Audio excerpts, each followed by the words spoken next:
arrive à cette dernière table ronde. Donc on reçoit Delphine Dulon de Cultura. Bonjour Delphine. Bonjour. Ça va bien? Ça va très bien.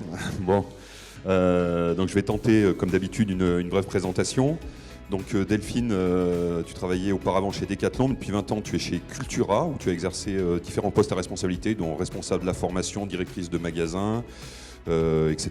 Il y en a plein d'autres. Oui, j'ai fait un parcours très varié. Voilà. Et depuis 6 ans, tu es désormais chef de produit ludo-éducatif. 8 ans. 8 ans, eh ben pardon, alors je me trompe. D'où ta présence ici. Avec plaisir, merci de me recevoir. Tu as également fait partie du jury du Grand Prix du Jouet en 2020, donc Cultura s'est inséré dans ce système du Grand Prix du Jouet. C'est une présentation très brève, est-ce qu'il y a des choses importantes à rajouter? Non, il y a l'essentiel. Bon, avant de présenter donc les magasins Cultura, vos attentes spécifiques du processus de sélection de jeux, les mêmes questions qu'à tout le monde. Est-ce que toi tu es joueuse de jeux de société toi-même? Alors je suis joueuse de jeux de société mais amatrice, faut être clair, je ne ferai jamais un jeu de 4 heures, c'est pas ma cam. Et quel est le dernier jeu auquel tu as joué? Alors j'ai joué à plein de jeux hier soir, j'ai découvert pas mal de choses, mais le dernier jeu que j'ai joué chez Asmodée avant-hier, c'était Splendor de joueurs, une short version de Splendor. Voilà. Bon, on va pouvoir commencer cette présentation et puis on va te poser les questions un peu habituelles. Donc, commencer par nous présenter les magasins Cultura. Qu'est-ce que c'est Cultura et comment vous traitez le jeu? Alors je ne sais pas si vous connaissez Cultura. Cultura est né en 98. C'est un libraire à la base qui travaillait chez Kiabi et qui passait dans les zones commerciales et qui disait qu'il n'y avait pas de culture dans les zones commerciales. Et donc ça a commencé comme ça. Donc 98, le premier magasin, et ensuite on a ouvert le site en 2005, donc c'est vraiment pour vous la faire courte. Aujourd'hui on a 96 magasins sur tout le territoire français avec un site internet. On a 2 magasins en Belgique, une franchise en Guyane, et bientôt la Guadeloupe et la Martinique. On m'a dit qu'il fallait donner quelques chiffres, alors normalement chez Cultura on est très très discret, donc bon, je sais que c'est enregistré, mais normalement... Donc on fait entre 700 millions et 1 milliard d'euros cette année. Du coup, je donne une fourchette, hein. Je suis tranquille. Cultura.com en jeu de société pèse à peu près 10% du chiffre d'affaires. Donc par rapport à nos concurrents, c'est pas beaucoup, mais on progresse. Et on représente à peu près 5% du chiffre d'affaires du marché du jeu de société en France. Et quelle est votre stratégie là-dessus par rapport aux jeux de société? Alors, t'as un petit peu d'avance. Donc pour ceux qui ne connaissent pas non plus, en fait, Cultura, on est effectivement multidisciplinaire dans nos magasins. Avant tout, c'est quand même une librairie à la base, et avec beaucoup de produits culturels comme on parlait des jeux vidéo tout à l'heure, qui est considéré comme un produit culturel, de la musique, des instruments de musique. On est deuxième libraire de France et on est premier acteur sur le marché de tout ce qui est créatif, donc loisirs créatifs, beaux-arts. Donc c'est aussi pour ça qu'on est connu. Et le ludo éducatif est arrivé bien plus tard, puisqu'on a commencé à s'intéresser vraiment en 2015. Sur la stratégie, Cultura a une clientèle familiale, notamment due au fait que justement on soit un acteur assez important du créatif. Donc le créatif étant une activité beaucoup appréciée des femmes. On a une clientèle assez féminine qui vient en magasin et diverse malgré tout, puisque avec la librairie, la musique et les jeux vidéo, on a aussi bien sûr heureusement des hommes dans nos magasins. Le jeu de société est inscrit chez Cultura dans un univers donc, de ludo-éducatif. Et comme le disait Franck Mateiller, malgré tout, le jeu de société fait quasiment la moitié du chiffre d'affaires du ludo. La stratégie du ludo-éducatif, c'est vrai d'accompagner l'enfant dans son développement. Et à l'intérieur de ça, le jeu de société est un petit peu à part. Et s'inscrit plus dans une ligne éditoriale de Cultura. On a l'avantage d'avoir des clients qui sont très appétents justement sur les livres, la BD, donc le pont est assez facile à faire. Chez nous, depuis on va dire 2 ans maintenant, j'ai réussi à obtenir que ce soit considéré vraiment comme un produit culturel avec une stratégie très proche de celle de Cultura. Donc ça c'est acquis et c'est bien, on va pouvoir construire dessus. Et l'objectif, c'est d'avoir une offre globalement différenciante des purs jouettistes. Alors, ce que j'appelle les purs jouettistes, c'est Jouet Club, c'est Pickwick Toys, c'est la Grande Récré. Alors oui, on a quelques références incontournables d'Aspro, Mattel, aujourd'hui, qui font un référencement assez court, j'en parlerai après. Mais le plus gros de notre base, hein, c'est les catalogues des fournisseurs et les éditeurs qui sont ici. Et on intègre régulièrement des nouveautés. On anime beaucoup nos magasins par des opérations commerciales. Alors, opération commerciale, ça ne veut pas dire qu'on vient casser les prix ou qu'on fait systématiquement de la promo, hein. C'est de la mise en avant dans nos magasins de produits. Et on renouvelle rapidement les gammes. Et surtout, on est très axé sur la formation, j'en reparlerai à la fin. Pour répondre à Franck Maté, parce que du coup, il m'a un peu chagriné, parfois je me suis mis à pleurer quand je l'ai entendu, mais les produits mass market, oui, on en a chez nous. Ça représente à peu près 6% des références. Alors on peut se dire c'est beaucoup, c'est pas beaucoup, ça dépend de comment on le voit. Moi, je considère que c'est pas beaucoup, il y a très peu de références. Évidemment, c'est drivé par la pub télé. Moi, j'y accorde pas beaucoup de temps, ça tombe bien, puisque j'ai pas besoin d'y accorder beaucoup de temps. Un Monopoly, c'est un Monopoly, c'est cool. J'ai pas d'effort de formation, j'en fais aucun, évidemment. On va pas former nos équipes sur un Monopoly, ça n'a pas de sens. Et on gère, là, c'était aussi pour répondre à Franck, on gère vraiment en masse les forecasts.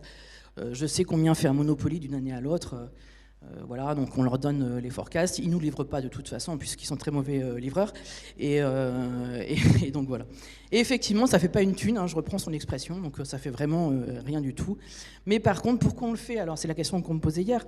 Mais parce que ça fait du trafic. Aujourd'hui, un client qui veut un Monopoly, il veut un Monopoly. S'il ne le trouve pas chez nous, il ira le chercher chez Jouet Club. Donc tant qu'à faire, je préfère qu'il vienne chez moi. Mais c'est ce que je dis aussi à Hasbro. Quand un client vient chez nous pour acheter un Monopoly, ben on va lui vendre autre chose. C'est ça le truc. On va lui vendre des aventuriers du rail. Donc tant mieux. Donc c'est vraiment des produits de trafic, on est obligé de les avoir.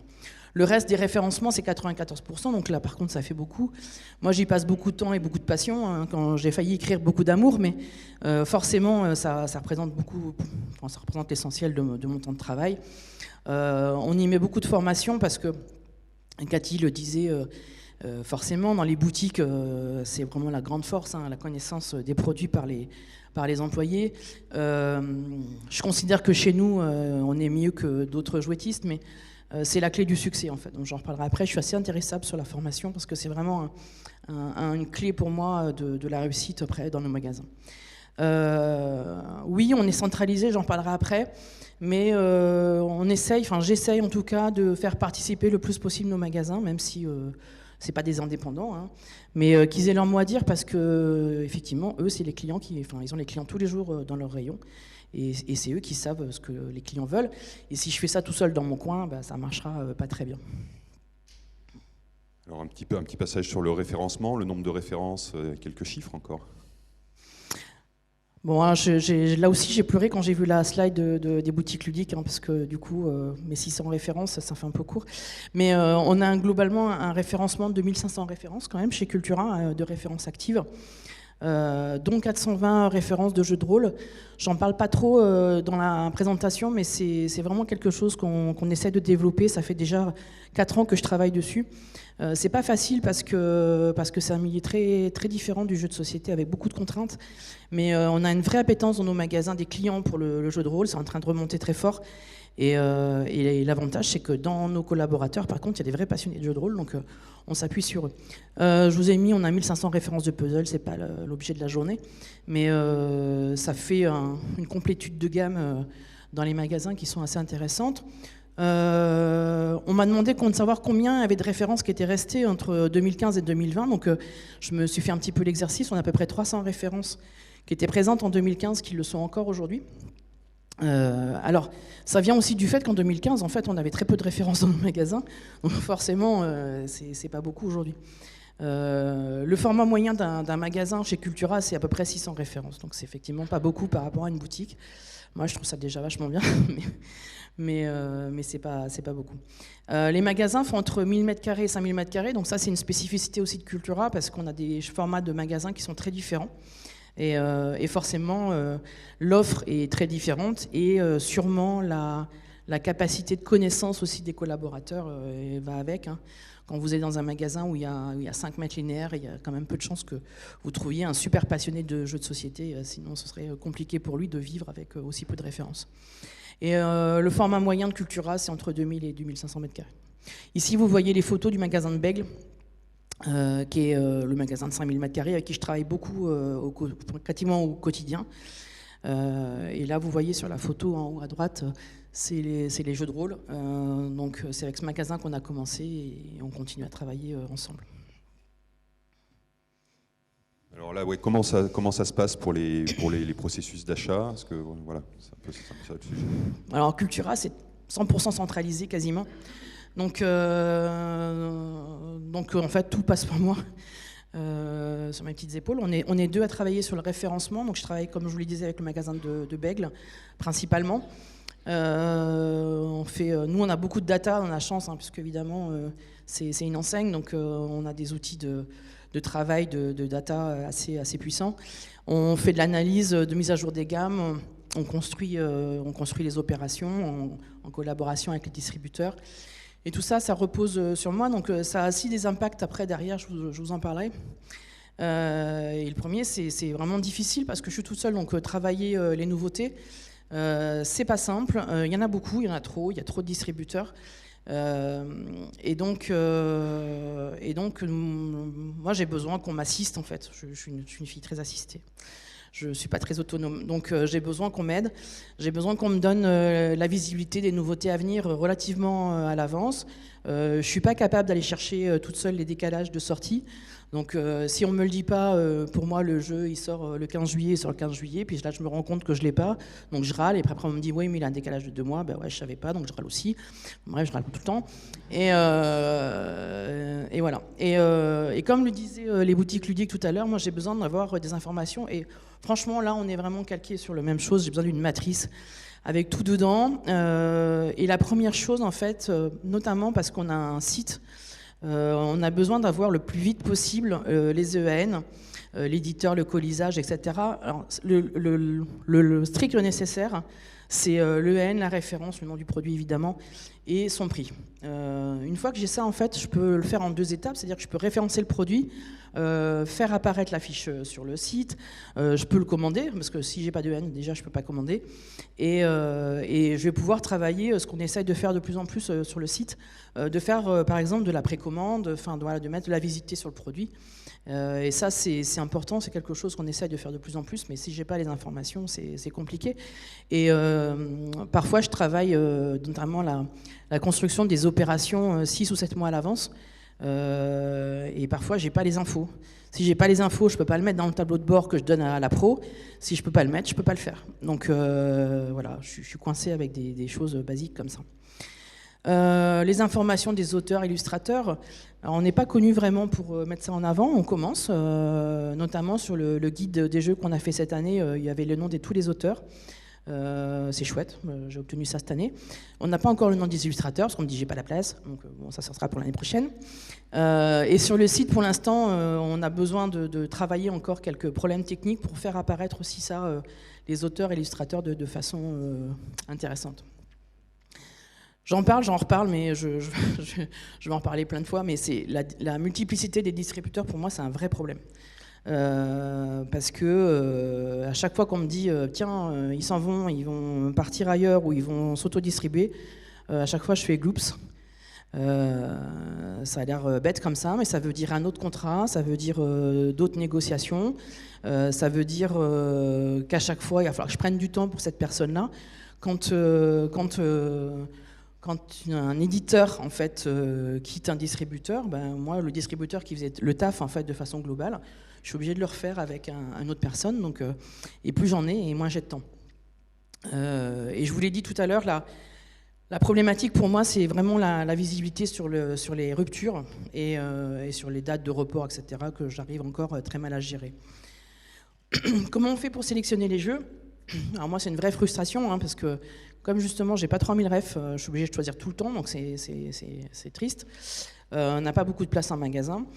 Donc j'ai eu pas mal de questions hier soir, donc comment ça se passe ? Les distributeurs, les fournisseurs me présentent en général les nouveautés un peu en amont. Je le fais pas seul, je viens avec Rodolphe de Bègle, le plus possible en tout cas, parce qu'il joue beaucoup plus que moi, il a une beaucoup plus grande connaissance, donc son avis est intéressant. Donc on me présente les nouveautés. Ça me permet de faire un retour à chaud sur mes impressions. Alors je suis pas connue pour être, je suis connue plutôt pour être assez franche et parfois c'est un peu difficile à entendre. Je vais beaucoup réagir sur l'adaptabilité du produit à l'enseigne. C'est comment je sens que ce produit peut fonctionner chez nous. Clairement, je me trompe assez régulièrement, donc ça aussi, je l'accepte volontiers. Et on va décider tout de suite, en général, avec le fournisseur ou le distributeur, si je sens vraiment que le produit, on va falloir y aller, j'ai un coup de cœur, ça va marcher. On se dit déjà dans quelle opération, à quel moment ça va sortir chez Cultura et sous quelle quantité. Parce que ça, sinon, si je me décide un mois à l'avance, j'ai plus les quantités qui sont nécessaires dans mes 100 magasins. Alors, j'ai eu plein de questions hier aussi sur quand est-ce que je le mets dans les magasins. Il n'y a pas de dogme en fait.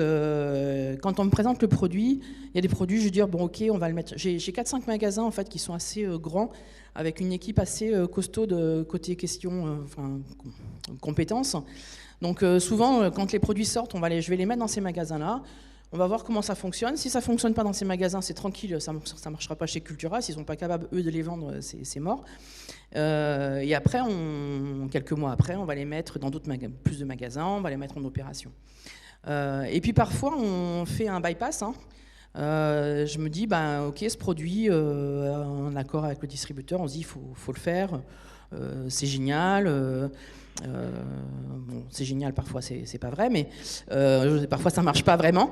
Mais en tout cas, on se dit bon, ok, on y va, pas de problème, on va le mettre dans une opération et à ce moment-là, il arrive dans nos magasins à la date de sortie.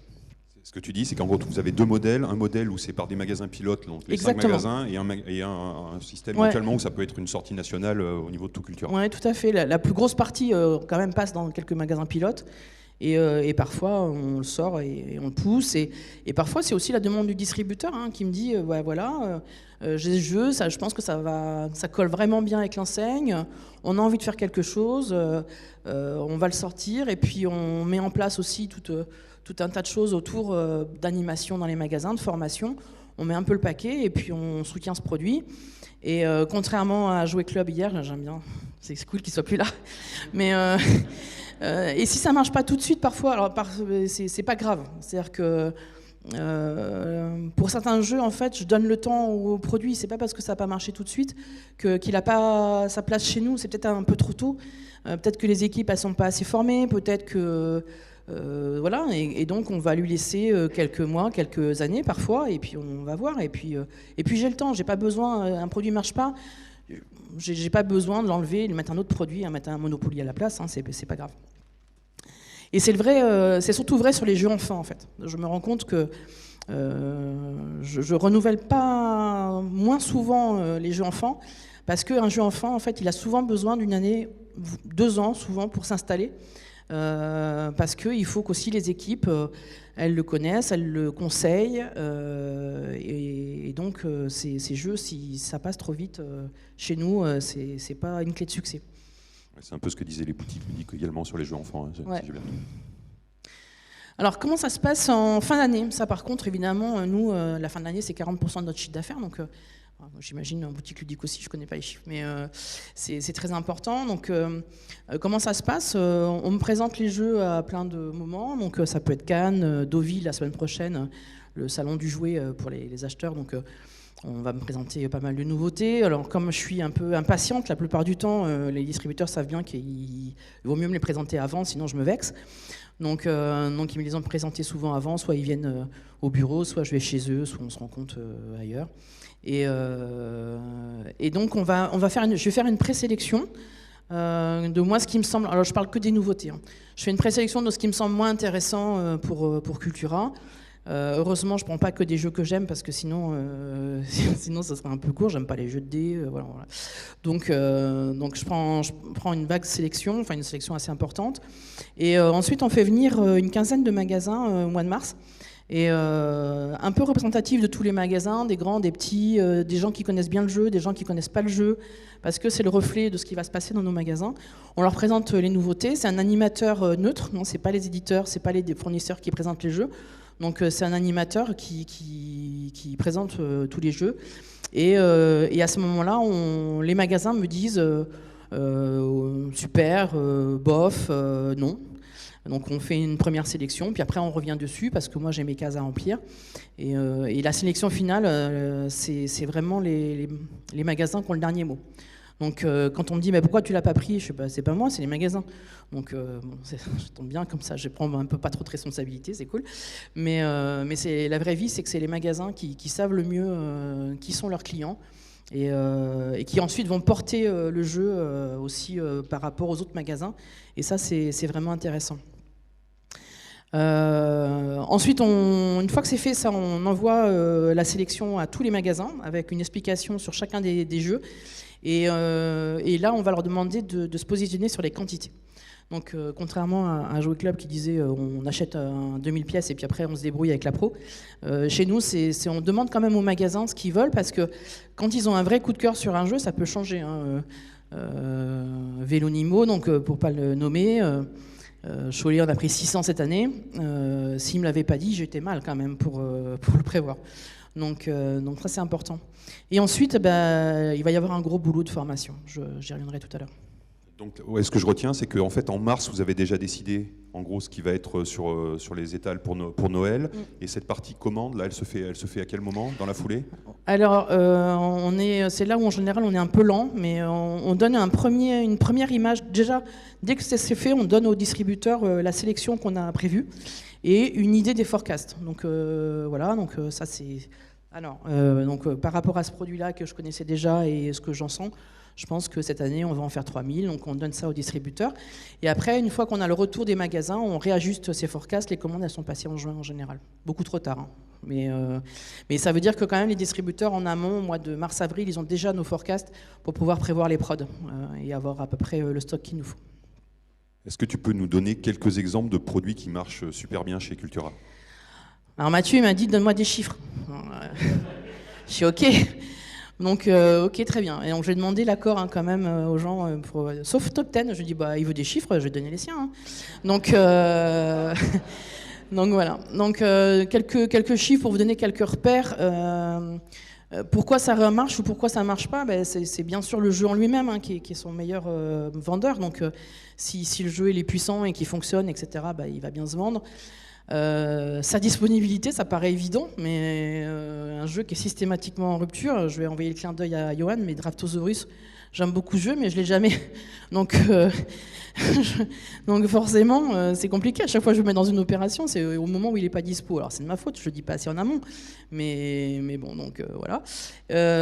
Son côté adaptation à l'enseigne, oui, c'est vrai, on n'est pas une boutique, on n'aura pas forcément le conseil. Donc il y a des jeux, je sais que ça ne fonctionnera pas chez nous parce que c'est trop compliqué. Où ça demandera plus de temps, il faudra lui laisser encore une année ou deux en rayon, et puis après on verra pour le mettre, voilà. Et puis l'envie commune avec le distributeur, voilà. Et puis parfois ça le fait, et parfois ça le fait pas, et parfois je sais pas pourquoi. Donc c'est compliqué, mais donc Skyjo, c'est un de mes meilleurs produits. C'est pas original, hein, donc comme ça je suis tranquille, vous aussi. Mais on en a vendu 18 000 pièces cette année. On l'a mis beaucoup en avant, donc le produit fonctionne très bien. Top 10 a un petit coup de cœur de cette année aussi des équipes. Quand on les avait présentés, on avait été à Cannes avec 30 personnes, les équipes avaient adoré le chapeau, le caca de licorne, tout ça, ça les a fait beaucoup marrer. Donc le jeu a très bien fonctionné, on en a vendu 4000 cette année, et puis cette fin d'année on va en vendre beaucoup aussi. Jamais sous-estimer le pouvoir du caca. Le caca de licorne, incroyable.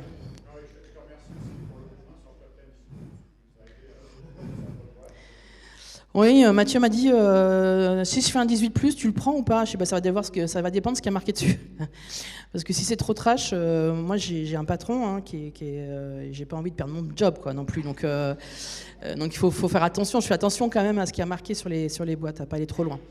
Et puis je parle de Ghost parce que c'est un sujet. Donc Johan, je pense qu'il m'en parle au moins une fois tous les 15 jours.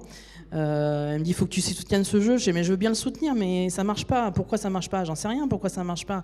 Je l'ai en stock dans mon magasin et ça fonctionne pas. Ça fonctionne en boutique, ça fonctionne pas chez moi. Voilà, je sais pas pourquoi. Alors un peu les mêmes sujets après qu'on a abordé avec les boutiques ludiques, sur les infos qu'il te faut toi pour travailler. Bon alors là, Johan est une star, hein, parce que de tous mes distributeurs, c'est le meilleur quand même, faut savoir. C'est le meilleur en termes de mise à disponibilité, de disposition de toutes les informations. Pour moi, c'est hyper facile de travailler avec BlackRock sur le côté référencement. Donc tous les lundis matins, vous le savez, hein, vous recevez la newsletter, dedans il y a tout. Il y a la matrice, il y a toutes les informations, il y a une information hyper synthétique sur le produit, il revient, le produit, il sort, etc. Et moi, comme je suis une fille assistée, j'ai besoin qu'on me mâche ça. Et c'est vrai que c'est top. Alors, j'aimerais qu'on aille encore plus loin parce qu'effectivement, tout est dans la matrice, mais il faut encore que j'aille chercher l'information sur les produits en rupture. Je préférais qu'on me dise, Delphine, ce produit-là, il va tomber en rupture. Bon, ils le font un peu, heureusement. Mais... Donc, j'ai besoin qu'on me pousse les informations et j'ai besoin que ce soit hyper synthétique. Donc, la fameuse matrice des boutiques ludiques, j'ai la même. Hein. Moi, il me faut un fichier Excel tout propre avec toutes les informations dedans. Je prends les informations, je les mets dans nos matrices d'intégration. Bam, ça part dans le système et ça va. Donc j'ai besoin que ce soit centralisé par vos distributeurs et le plus efficacement possible. C'est vraiment très important. Et ça conditionne vachement le succès d'une sortie ou d'un produit. Ah, on m'a demandé, donc là, Mathieu, voilà, Mathieu m'a dit, bon, de quoi tu as besoin ? Moi, j'ai pas besoin de catalogue non plus. Hein. Je vous le dis, garder votre argent, ça sert à rien. C'est pas du tout dans l'air du temps, les catalogues papier. Donc, et puis il y a tellement d'autres possibilités d'avoir les informations que les catalogues, ça me sert pas. Chez Cultura, on a un concept aussi très carré, le concept merchandising. Hein. Donc on n'a pas le droit de faire ce qu'on veut, donc les displays, c'est pas autorisé chez nous. J'en fais un petit peu dans les opérations commerciales pour mettre certains produits en avant, mais pas sur le fond. Donc même le super display génial de Gigami, qui est vraiment top, j'ai pas le droit de l'avoir. Donc on en reparle régulièrement, mais pas de display. Très peu de PLV, c'est pareil, hein, pareil, concept, on le veut nickel, donc pas de PLV. Je le fais aussi quelques fois sur les mises en avant. Là, j'ai pleuré pour avoir la PLV de micro-macro que je trouve tellement sympa. Donc là, il m'a dit, ah bon, mais pourquoi tu veux de la PLV, t'en veux jamais ? Je sais pas, parce que ça elle est trop bien. Donc voilà, des goodies sont bienvenus, si c'est intéressant de le mettre dans une opération un peu particulière. Et les jeux de démo, alors c'est très important d'en avoir un pour moi. Et je discutais avec Asmodée hier, je disais que c'était des rats sur les jeux. Et je reçois jamais les nouveautés au bureau, c'est une catastrophe, où je pleure. À chaque fois que je pleure, on me dit hey, Delphine, c'est pas Noël et tout. Enfin, c'est bon, voilà. Parce que parfois, j'aime bien rejouer au jeu quand il va sortir. Parfois, on me l'a présenté des mois en avance et je m'en souviens plus. Donc, je rejoue au jeu. On est 400 au siège, hein, donc on a tout un petit groupe de joueurs où on se réunit entre midi et 2, on rejoue au jeu. Donc, c'est chouette. Et puis je le fais pas systématiquement en magasin parce que je sais qu'on envoie des jeux de démo au magasin sans leur demander. Les jeux, ils vont partir chez eux ou ils vont partir ailleurs et donc ce sera pas bien utilisé. Donc je le fais plutôt à la demande. C'est-à-dire quand un magasin me dit je vais faire ça, je vais faire telle animation, j'ai besoin de jeux de démo. Donc à ce moment-là, je demande au distributeur qui en général me répond oui. Et après, je demande au magasin de m'envoyer des photos pour me dire tiens, qu'est-ce que tu as fait comme animation ? Vas-y, envoie les photos. Voilà. Parce que sinon, il m'envoie des listes de 20 produits et puis je sais que très bien, ça va partir faire autre chose que ce que je voulais que ça fasse. Voilà. Ok. Et alors, quels sont les points importants pour être référencé chez Cultura ? Alors déjà, pour être référencé, il faut déjà que je travaille avec le distributeur. Et il y en a trop. Donc, quand un jeu est super, mais que c'est un distributeur qui n'est pas référencé chez moi, déjà, il ne sera pas chez moi. Donc voilà, quand il y a des changements de distributeur, je vais prendre le cas de Néoludis, là, parce qu'en plus, je connais bien Arnaud et je suis un peu triste, mais je n'ai pas le temps de m'occuper de l'ouverture en ce moment. Donc ça traîne, j'ai toujours pas ces produits, même s'ils sont super bons. Donc voilà, il me relance régulièrement gentiment et à chaque fois je lui dis j'ai pas le temps, bientôt. Mais voilà. Et je vais le faire, hein, mais c'est vrai que c'est compliqué. À chaque fois que j'ai un nouveau distributeur, c'est compliqué. À chaque fois, ça veut dire aussi qu'il faut réinstaller les flux d'approvisionnement. Donc, est-ce qu'on va le mettre sur plateforme? Est-ce qu'on va le mettre en direct? Si c'est du direct, j'ai des problèmes de franco. Si je suis sur plateforme, je vais demander des sous parce que ça coûte cher une plateforme. Donc, ça va bagarrer et tout ça. Donc, bref. Donc, alors que quand c'est installé chez un distributeur et que ça roule avec le distributeur et qu'il fait bien son job, c'est parfait en fait. Donc voilà, donc choisissez bien vos distributeurs. Moi, ça m'arrange. Donc voilà. Le colisage, j'en parle parfois. Et parfois, je sais que c'est compliqué parce que c'est un vrai coût, hein, le carton. Mais moi, chez nous, on travaille en plateforme. Donc les produits sont stockés sur la plateforme de Paris et ensuite redescendent dans le magasin. Donc ça veut dire qu'il faut qu'il y ait des colisages cohérents par rapport à la vente. Donc en général, la règle, c'est 6. On me dit mais pourquoi pas 12? Parce que 6. Parce que déjà nos tablettes elles font 40 cm. Donc si le colisage il rentre pas dans une tablette, ça veut dire qu'il me faut 2 facings. 2 facings, ça veut dire une seule ref sur 2 facings, ça me fait dire qu'il faut que j'enlève une ref. Donc ça c'est pas cool. Et après c'est une question de trésorerie, hein. Évidemment, nous on est très animés sur la trésor, le BFR, etc. Ce qui fait vivre une entreprise. Donc quand on met un produit où je sais qu'il va lui falloir du temps, que c'est pas forcément une grosse rotation, j'en vends un par mois dans le magasin. Si j'en ai 12, j'en ai un an de stock, et un an de stock chez moi, c'est pas les critères qu'on me demande, donc il faut pas qu'ils soient tous comme ça, sinon c'est compliqué. La taille de la boîte, c'est une question qu'on me pose régulièrement aussi, c'est parce qu'on considère que Cultura est un supermarché, donc on me dit mais est-ce que tu veux des grosses boîtes? Non, moi je veux pas de grosses boîtes, plus elles sont petites et plus elles sont adaptées aux produits, mieux je me porte. C'est qu'une question d'éducation des clients en fait.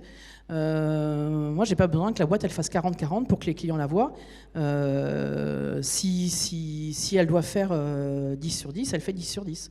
Et puis, les clients, au fur et à mesure, ils s'habituent en fait. En tout cas, chez nous, ça pose pas de problème. Donc, quand un fournisseur me dit « Tiens, t'as vu, on a agrandi la boîte », moi, ça m'arrange pas du tout. Parce que si la boîte, à chaque fois, elle prend un tiers de volume en plus, c'est toujours du référencement en moins. Et je préfère avoir plus de références que si les boîtes elles sont grosses. Donc la taille de la boîte. Ensuite, on va se retrouver un petit peu aussi de ce que j'ai entendu tout à l'heure. Un sujet qu'on a abordé tout à l'heure. Ouais. Exactement. J'ai les mêmes contraintes, hein, donc évidemment le visuel est absolument essentiel, mais là-dessus vous faites un parfait boulot, donc pas de problème. Il faut que le dos, on comprenne facilement et rapidement le jeu. Pour 2 personnes en fait, le client évidemment qui prend le jeu, parce que nous on est sur de la vente assistée, hein, on a moins de personnel que dans une boutique, mais on en a plus que chez Jouet Club quand même, faut pas exagérer. Donc, mais ça veut dire quand même que le client il va prendre la boîte, il va retourner, il faut qu'il comprenne le jeu. S'il comprend pas le jeu, il va peut-être nous demander un conseil, il va tomber sur un conseiller de vente qui connaît pas le jeu non plus. Et là on est mal. Donc voilà, on forme, on essaye qu'ils connaissent les jeux, mais ils connaissent pas tous les jeux, c'est vrai, et encore moins quand ils viennent d'arriver. Les tranches sont importantes parce que pour certains produits, effectivement, on n'a pas forcément le PCB ou le facing. Donc si on a une tranche où il n'y a rien dessus, pas le nom du produit, rien, c'est compliqué. L'âge, le temps de partie, le nombre de joueurs, etc., c'est complètement vital pour les jeux enfants parce que les clients, c'est pareil, ils se repèrent à ça en fait pour leurs enfants, de 4, plus de 2, plus de 3, plus de 4, voilà. Et je vous ai mis un petit exemple de ce que fait Placote sur ces jeux, que je trouve intelligent, c'est qu'ils mettent le jeu, donc là par exemple ils mettent 3+, donc on sait que c'est pour les plus petits, mais ils mettent une espèce de jauge en disant idéal entre. Donc là on sait que le jeu ça va être idéal entre 3 ans et demi et 5 ans et demi, et qu'à partir de 6 ans, peut-être qu'on va se désintéresser du jeu pour les enfants. Et ça, pour les jeux enfants, je trouve que c'est vraiment pas mal. Justement, ça évite l'écueil de se dire, tiens, c'est un 3+, mon enfant, il a 5 ans, est-ce qu'il va encore s'intéresser à ce jeu? Oui, il va encore s'intéresser à ce jeu parce qu'il est encore dans la zone. Donc pour l'enfant, il faut vraiment que le facing soit clair et que les gens, ils n'aient même pas besoin de retourner la boîte. En fait, il faut vraiment que sur la boîte, ce soit très clair. Et puis la stabilité de la boîte aussi. Parfois, j'embête un peu les gens quand ils me présentent un jeu, je dis c'est super, mais quand je le mets sur mon étagère, là, ça tombe. Donc voilà, il faut que ce soit facile à mettre en rayon et que on ne soit pas sans arrêt en train de les ramasser. La licence, on m'a posé la question hier. La licence, c'est pas du tout une clé d'entrée chez moi. C'est que Ça concerne pas beaucoup de gens dans la salle, mais parfois on me dit t'as vu, j'ai un super jeu Harry Potter. J'ai ok, c'est quoi le jeu, c'est quoi la mécanique? Ah mais c'est Harry Potter. Non mais ok d'accord, on y joue comment à ton jeu? Ah mais quand même c'est Harry Potter. Je dis mais je m'en fous que ce soit Harry Potter. Si le jeu je trouve qu'il est naze, je vais pas le prendre. Enfin voilà, donc ça c'est chez France Carte bien sûr, hein, c'est pas ici que ça se concerne. Et puis le prix, le prix, hein, je ne sais pas si c'est valable ailleurs, mais je vais prendre le repère de l'enfant. Je sais que quand on me propose un jeu, pour savoir s'il va bien se vendre sur le permanent, en fait, il ne faut pas qu'il dépasse 25 €. À partir du moment où il dépasse 25 € sur le permanent, ça va être vraiment compliqué pour lui, parce que les parents, en fait, pour leurs enfants, ils mettent pas de 40 € dans un jeu. Autant pour eux, 40 €, ça pose pas de problème. Mais pour leurs enfants, non. Donc ça veut dire que si un produit, on veut qu'il se vende bien en enfant, il faut vraiment cibler que le prix de vente ne dépasse pas 25 €. Sur la fin d'année, on peut aller jusqu'à 29 €, parfois un tout petit peu plus, mais dès qu'on dépasse, en fait, ça va vraiment limiter les ventes. Je vous prends l'exemple d'un jeu qu'on m'a présenté avant-hier, qui est Wonderbook, peut-être que vous connaissez, donc ça c'est l'ancienne couverture, qui est un jeu vraiment magnifique. À l'intérieur, c'est des pop-up et tout, on se balade dans un univers, c'est vraiment super. Et quand j'ai demandé le prix, je fais ça va pas se vendre. C'est magnifique, mais ça va pas se vendre. 50 € pour un jeu enfant, jamais de la vie. Pas chez moi en tout cas. Peut-être dans une boutique, mais pas chez moi. Faut donner sa chance au produit. Oui, mais là non. Donc là, les prix, là, ce que tu dis, c'est pour les jeux enfants. Hein, ce que tu là, disais, c'est pour les jeux. Sur le jeu adulte, c'est pas le. Non, enfin, franchement, là, les jeux adultes, les adultes, ils regardent pas si le produit leur plaît jusqu'à 45 €, ça pose pas de problème.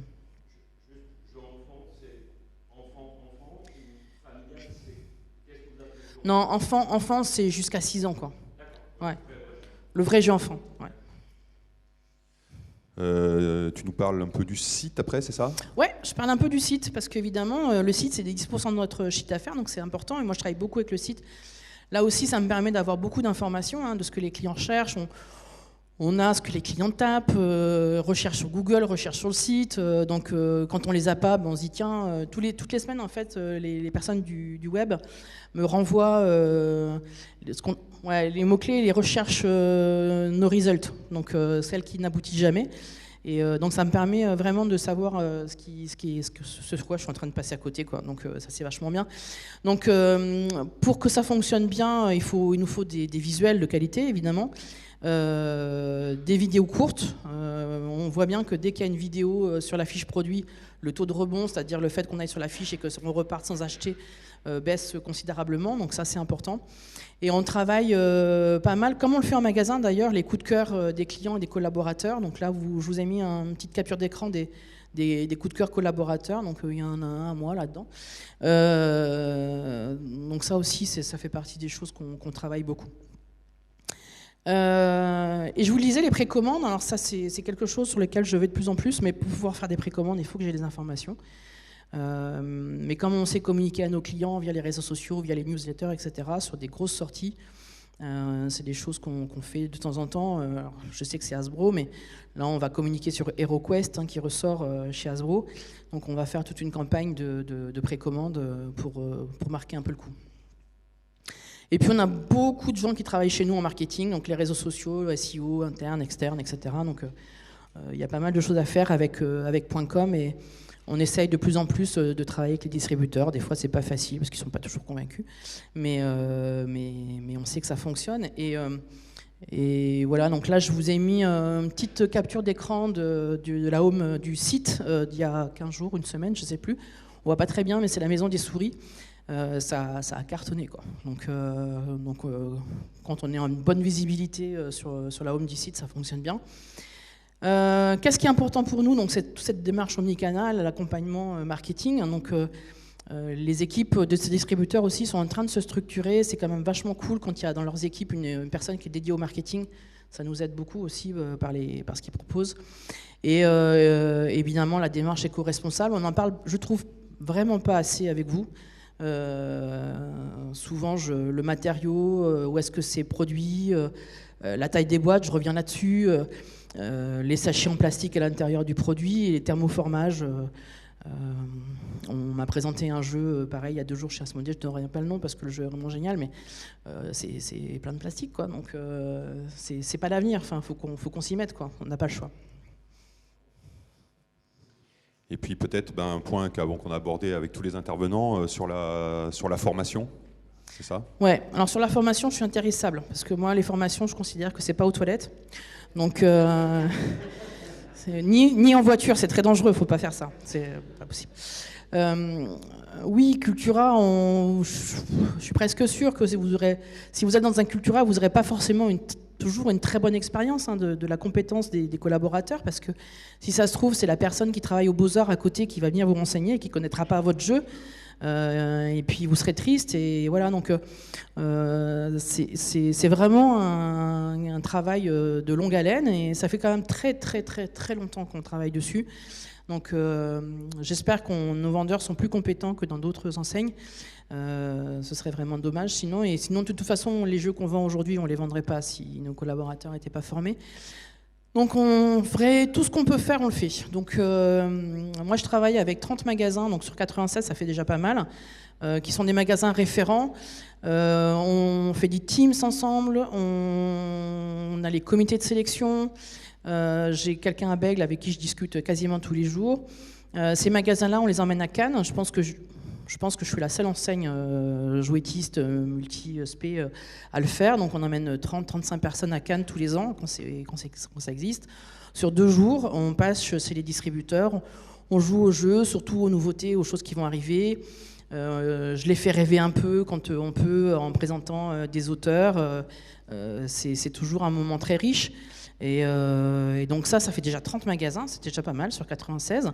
Et ensuite, on va faire des formations Teams, des formations... Alors normalement, on a un forum de formation fin septembre en physique. Malheureusement, ça fait 2 ans, c'est un peu compliqué, donc on remplace par des formations Teams. Évidemment, c'est sur leur temps de travail.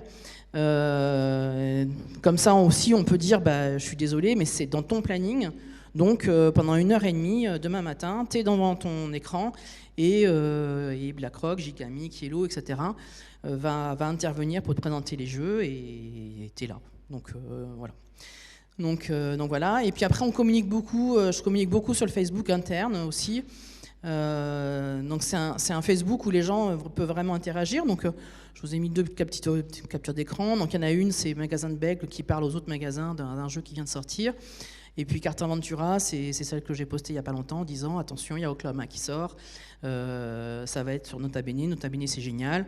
Je vous rappelle que ce produit-là, on veut le suivre particulièrement, faites-moi plaisir, mettez-le en avant, etc. Donc voilà, et donc ça permet aussi aux magasins de communiquer assez facilement avec moi et de me remonter beaucoup d'informations. Mais en tout cas, la formation, c'est vraiment quelque chose sur lequel je suis vraiment attachée. J'y passe beaucoup d'énergie.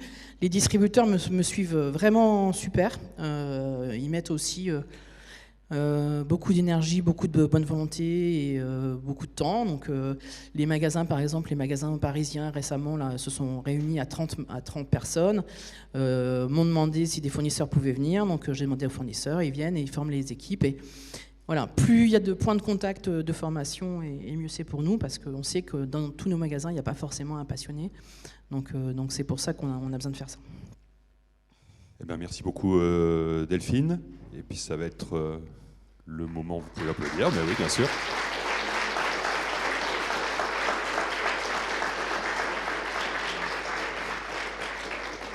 Et c'est le moment que vous attendez tous, où vous pouvez poser vos questions. Moi. Bonjour Delphine. Cultura, du coup, question chèque culture. Vous les prenez, vous les prenez pas? C'est pas un sujet que je maîtrise parce que la caisse, c'est très très loin de moi, hein, clairement. Mais donc Cathy a dit que oui, donc je pense que oui. Alors donc je pense que oui, parce qu'évidemment on a des livres dans nos magasins, donc on sera jamais, je pense, contrôlé probablement. Je pense qu'on demande quand même à nos clients d'avoir un livre quand même dans le ticket. On ne prend pas un chèque culture sur un jeu de société tout seul. Alors Cathy me dit que si, donc voilà. Donc, mais normalement c'est pas fait pour ça. Et par contre, quand il y a un ticket avec du livre et du jeu de société, on prend les chèques culture. Donc il faudrait que le chèque soit. T'as un chèque de 15 €, t'as pour 14 € de livre. Normalement, ça passe pas. C'est ça l'idée. Ouais, mais je pense même que, visiblement, je pense qu'ils le prennent aussi pour... ils regardent pas trop sur mon caisse ce qui passe dans le ticket, Et clairement. Du coup, je vais pousser, je vais jouer au con, hein, mais donc Cultura, les jeux sont dans les Cultura, donc finalement c'est un produit culturel, si on fait une association d'idées frauduleuses. Et du coup, est-ce que la Cultura pourrait être suffisamment, on va dire, puissant pour amener à ce que justement le jeu puisse puisse être considéré comme un projet culturel, ne serait-ce qu'en demandant, par exemple, aux clients, bonjour, vous avez acheté un livre et un jeu, est-ce que vous pensez que le jeu est aussi un produit culturel, ou est-ce qu'il y a des choses comme ça qui sont prévues, Alors, moi, j'en suis convaincu déjà. Donc, on en a parlé avec Marc Nunes hier soir à table, mais moi, j'en suis convaincu, non pas parce que je suis d'accord sur une bande dessinée, par exemple, où un illustrateur et un auteur vont travailler vraiment en fusion sur la construction du livre. A priori, sur le jeu de société, c'est pas toujours comme ça. Il y a l'auteur d'abord qui pense son jeu, puis après, on choisit un illustrateur, la plupart du temps. Donc, il n'y a pas cette construction-là, mais un jeu de société, c'est quand même un auteur, c'est une production intellectuelle, c'est une création, et ensuite, quand on va faire jouer ce jeu, c'est de l'émotion. Donc, pour moi, c'est un produit culturel. C'est pas le fait que ça ressemble à la distribution du livre qui fait que c'est un produit culturel, c'est juste que l'objet en lui-même est un produit culturel. J'ai lutté longtemps en interne j'ai fait du lobbying en interne et maintenant c'est bon, c'est acquis ça. C'est-à-dire que chez Cultura, on considère que le jeu de société, alors évidemment pas Blanc Manger Coco, je sais pas s'ils sont dans la salle, mais la plupart de nos jeux sont des produits culturels. Est-ce qu'aujourd'hui on a assez de force pour aller au combat? Clairement non. Aujourd'hui, moi je suis pas armé pour ça. Mais est-ce que je le serai un jour? Peut-être. Ça c'est sûr. Aujourd'hui, moi j'ai envie qu'on aille plus loin dans l'intégration de Cultura dans le monde du jeu. Et j'ai des projets en cours pour aller peut-être aider des jeunes auteurs, par exemple, parce qu'aujourd'hui, avec 100 magasins, j'ai de quoi faire pour m'engager sur une première prod, par exemple, sur un auteur qui n'a encore jamais produit de jeu, et l'aider à sortir son jeu, parce que vous en recevez plein, et je me dis, si je me positionne auprès d'un distributeur, peut-être que ça passera plus facilement, des choses comme ça. Mais aujourd'hui, je suis pas armé pour ça. Par contre, ce que je disais en boutique ludique, c'est que, évidemment, comme on est un deuxième libraire de France et qu'on est très fort en librairie, on a déjà ce lobbying sur le côté livre, avec le syndicat du livre. On a quelqu'un qui représente Cultura au comité, à l'Europe, là. Donc on est assez fort là-dessus. Moi, je me suis pas trop penché sur la question, donc j'irai un petit peu à la pêche aux informations, mais je peux rien promettre maintenant. C'est trop tôt pour moi. Je suis encore un petit scarabée, quoi, dans ce milieu-là. Donc déjà, j'essaye de faire bien mon métier, c'est pas toujours facile, et continuer à apprendre. Mais en tout cas, c'est ce que j'ai en visée, quoi. Maintenant que j'ai conquis Cultura et en interne mes patrons, etc. L'idée c'est de s'ouvrir un peu. Mais bon, ça va, je suis toute petite encore. Eh ben, merci de continuer ce jeu de conquête. Tout à l'heure dans ta présentation, tu disais qu'il te fallait une vidéo sur le site, c'était mieux. Tu pensais à quoi? Genre un trailer d'une minute, ça te suffit, ou tu as besoin de quelque chose de plus... On prend tout, sauf les pubs télé. Ça tombe bien, vous n'en avez pas, la plupart du temps. Donc, ne faut pas que ce soit publicitaire, quoi. Mais un trailer de présentation. Dernièrement, j'ai beaucoup aimé celui du jeu de la dame, là, que m'a fourni Asmodée. C'est vachement bien foutu, c'est rigolo et tout. Donc, mais ça, en fait, quand on n'a pas trop de vidéos, on essaye nous-mêmes d'aller chercher. Ludovox, c'est OK pour qu'on vienne récupérer leur ludochrono et qu'on les mette sur le site. Donc ça, on essaye déjà de le faire. Ah oui, et puis quand les fournisseurs nous proposent une vidéo, on vient enrichir la fiche avec. D'accord. Merci.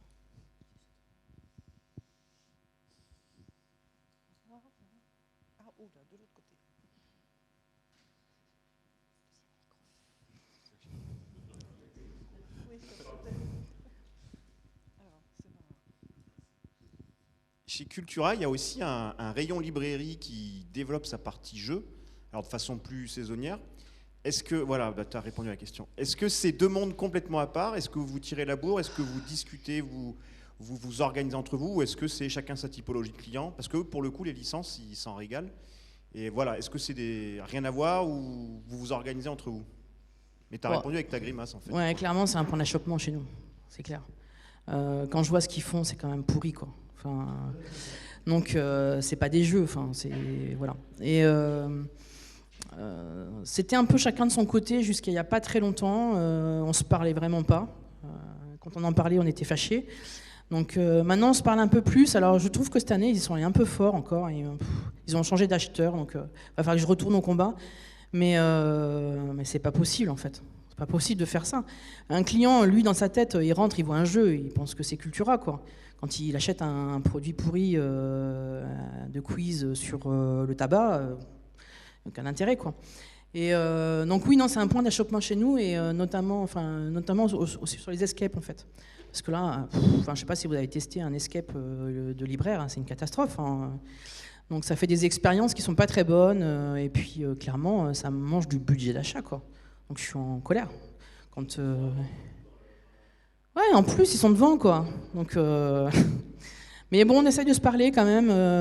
Cette année, j'ai un peu raté le coche, mais d'habitude, ils me font leur présentation de leur offre de Noël. Et là, je dis, bon, je suis obligé de ne pas trop tailler quand même, sinon après... Mais je dis, non, mais ça, je veux pas, ça, je veux pas, ça, je veux pas. Et notamment, évidemment, les produits qui sont distribués aussi parfois par des éditeurs, enfin des distributeurs de livres, qui sont aussi des produits distribués par nous. Donc là, évidemment, c'est no way. Mais ouais, j'essaye, mais c'est pas simple. Mais bon, ça, on y vient. Là, cette année, par exemple, on a basculé au Zoo, qui était géré par les libraires. Ça y est, ils sont gérés par moi. Et ce qui me permet de travailler une cohérence de gamme, en fait. Et de dire, je ne prends pas tout au Zoo, j'en prends quelques-uns, parce qu'il y a des jeux qui sont vachement bien, mais je ne prends pas tout, quoi. Parce que... Et puis voilà, puis c'est des libraires, enfin, ils n'y connaissent rien la plupart du temps. Donc, s'il faut aussi que je forme les libraires, on ne va pas s'en sortir. Tu dis que vous laissez son temps au produit, et c'est super. Mais comme tout le monde, vos linéaires ne sont pas extensibles. Donc, quelle est la durée de vie moyenne d'un jeu chez Cultura, ou au minimum d'ailleurs? À partir de quand est-ce que vous enlevez un jeu pour remplacer par un autre?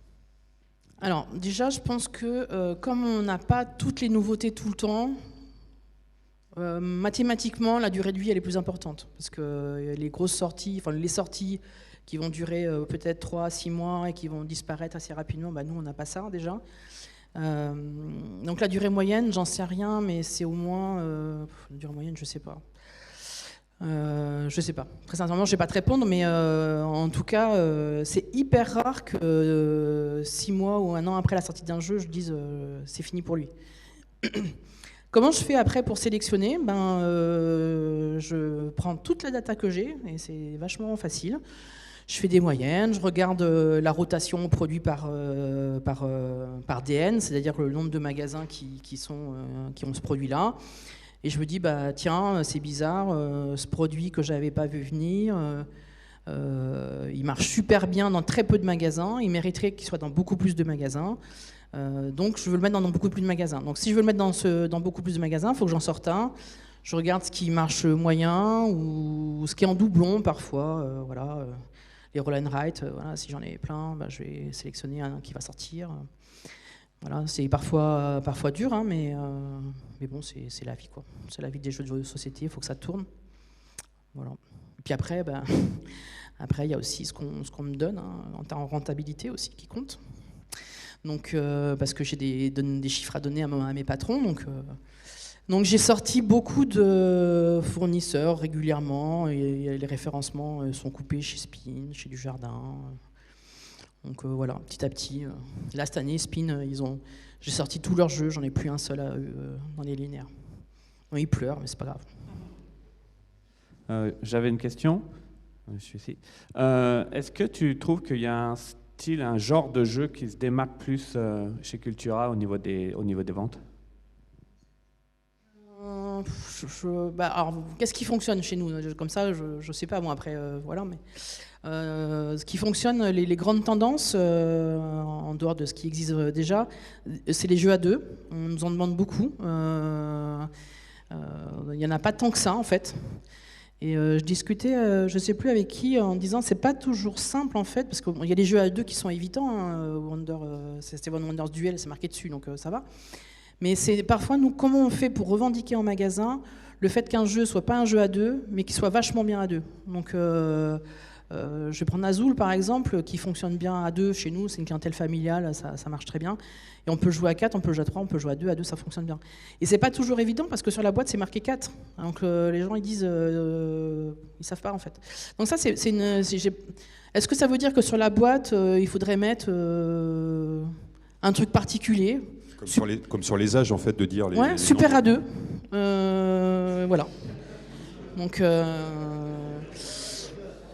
super à 2. Et donc, les jeux à 2 sont beaucoup recherchés. L'escape continuent à bien fonctionner chez nous. Les jeux de rôle, évidemment, c'est ma petite marotte en ce moment. Donc, j'y passe pas mal de temps. Voilà, rien de spécial, je pense, mais rien d'extravagant sur le marché. Mais ce que je trouve pas mal chez nous, c'est qu'il y a évidemment pas mal de catégories qui cartonnent vraiment très fort. Et ce à quoi je suis attentive quand même, c'est que toutes les catégories continuent à bien fonctionner. C'est-à-dire, évidemment, on a l'escape qui pousse très fort, enfin, qui a poussé, qui pousse très fort. Mais je continue à avoir quelque chose de cohérent, d'équilibré, d'intéressant sur l'enfant, par exemple.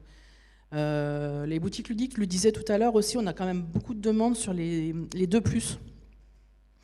Donc aujourd'hui, c'est un peu Abba ou Djeko qui répondent à ça. Et c'est dommage, parce que...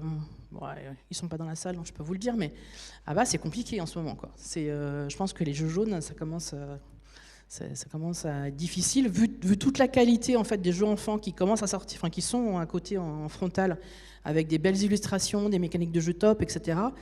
Le nom, ça suffit plus, quoi. Donc voilà. Donc il y a encore.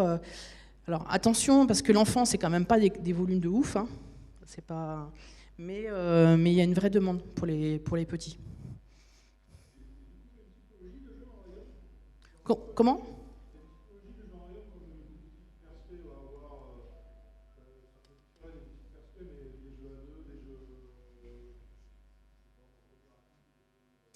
Alors, on a essayé, on n'a pas réussi. Je pense qu'on n'est pas assez pointu pour ça. Il n'y a qu'un seul magasin qui le fait, c'est Bègle, mais parce que c'est Bègle. Donc gros, super fort, une équipe de top, etc. Donc eux, ils ont dans leur rayon une catégorie jeux à 2, une catégorie jeux de dés, etc. Bon voilà, top, mais juste impossible à dupliquer ailleurs, quoi. C'est pour ça qu'en fait, quand le client va se balader dans le rayon... Aller chercher un jeu à 2, c'est pas simple, quoi. Donc il faut. Alors, on fait des petits balisages un peu. On fait des petits balisages des étiquettes qui se mettent dans les réglettes, où en fait, quand c'est un jeu purement à 2, c'est marqué. On marqué 2, donc voilà. Mais comment on dit au client super à 2 ? Bon.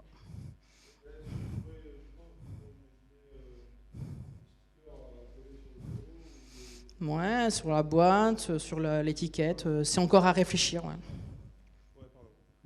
Alors, sur la boîte elle-même, on sent qu'on va pas pouvoir te faire une boîte spécifique, tu vois. Non, pas spécifiquement, mais peut-être que c'est quelque chose qui intéresse d'autres gens. Ouais, donc, moi, tu vois, super à 2 sur la boîte, on sent que ça va pas le faire. Je provoque. Mais par exemple, un truc plus éphémère sur le cello, ça peut tout à fait être envisagé, quoi. Ouais, je sais pas, je trouve que c'est dommage. Super à 2, ça veut pas dire qu'il faut mettre super à 2. Hein. Non, c'est de dire au client, ce jeu, il fonctionne bien à 2. Tu pourrais imaginer une série d'icônes qui pourraient aider tes clients sans qu'ils aient besoin d'un vendeur qui est peut-être pas là et peut-être pas formé, qui va pouvoir lui permettre justement de se démerder tout seul, juste parce qu'il y a 2-3 stickers qui l'aident et qui sont... qu'on a expliqué peut-être en plus sur le rayon, ou tu vois, enfin je sais pas, un truc... Ouais, c'est à réfléchir. En tout cas, c'est une vraie demande, effectivement. Oula, repoprod. Non, t'auras pas ton mug.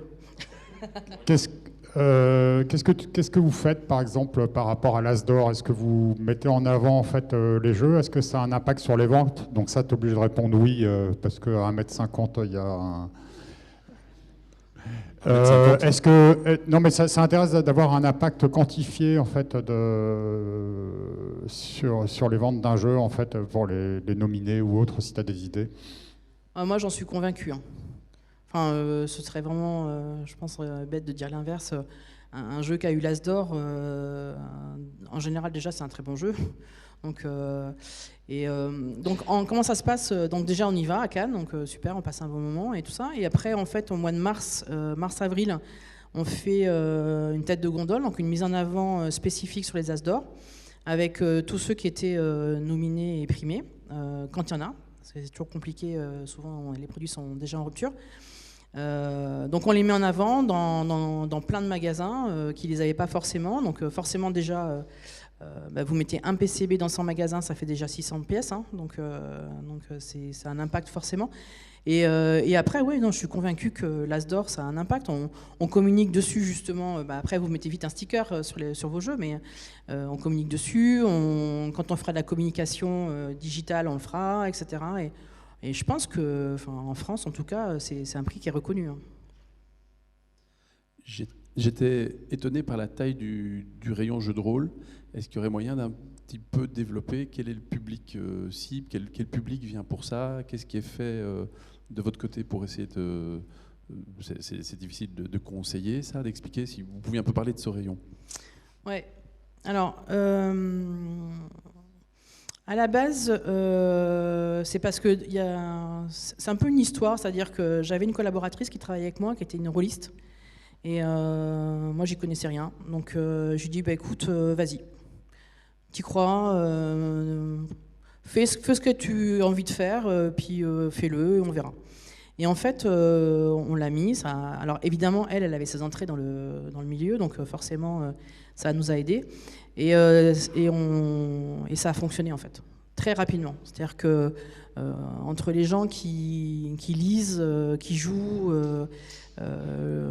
au fur et à mesure que les gens découvraient qu'on avait du jeu de rôle, c'est monté. Alors, je suis pas en train de dire que ça fait des chiffres de folie, hein, mais il y a une vraie tendance, je pense que vous le savez déjà, hein, que ça revient. Et donc ça fonctionne. Alors, on a plusieurs catégories de magasins. Généralement, le minimum vital pour moi, c'est 2 mètres bas. Donc quand c'est comme ça, en fait, et comme c'est là pour le coup, c'est les magasins qui font totalement leurs achats. Donc c'est eux qui décident. Donc évidemment, ils vont avoir les kits d'initiation qui fonctionnent très bien chez nous parce que justement, les gens quand ils veulent s'y remettre, ils prennent un kit d'initiation et ils se remettent dedans. Ce que Donjons et Dragons a fait avec l'essentiel, je trouve ça super parce que ça fait un petit kit à 20 €, idéal pour faire un cadeau et donc de remettre ou de mettre les gens au jeu de rôle. On a beaucoup de parents, alors, je ne voulais pas dire papa parce qu'il ne faut pas trop genrer, mais on a beaucoup de parents qui ont joué quand ils étaient jeunes à des jeux de rôle et qui maintenant viennent initier leurs enfants.